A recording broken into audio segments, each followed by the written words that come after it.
L'élite de la RDC s'engage à sauver la recherche par des moyens de bord. Le Centre d'intelligence stratégique et de relations internationales, opérationnel depuis 2008, entend s'étendre à un plus large public. C'est le sens de la présentation du CIRRI et de la revue Dunia aux chercheurs congolais.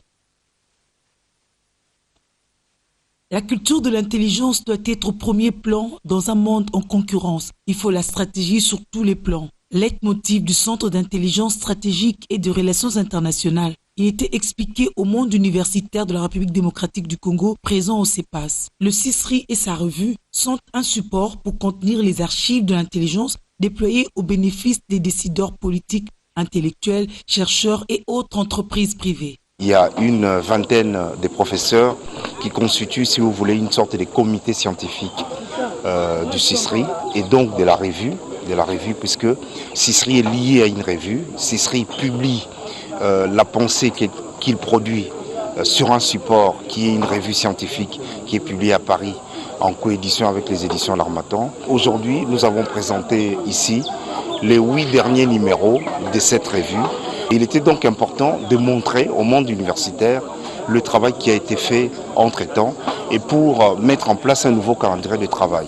Ces échanges avec les universitaires est un nouveau départ pour le CISRI pour que la recherche en RDC ne se meure pas. L'occasion pour l'initiateur, le professeur Henri Movasakani, de rappeler le contexte de la création de ce centre ainsi que l'importance de la convergence des intelligences. La meilleure richesse aujourd'hui, c'est l'intelligence entre le peuple et l'intelligence collective, rendue à la sauce de l'élite intellectuelle, est indispensable, incontournable pour pouvoir tenir dans la concurrence mondiale.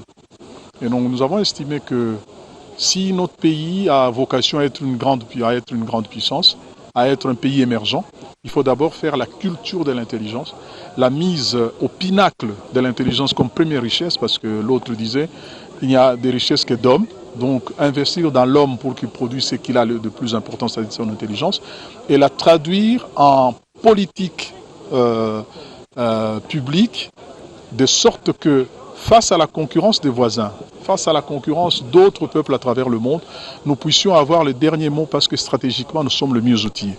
Créé en 2008 et animé par des chercheurs, ce centre vient répondre tant soit peu au manque de recherche dont souffre la République démocratique du Congo.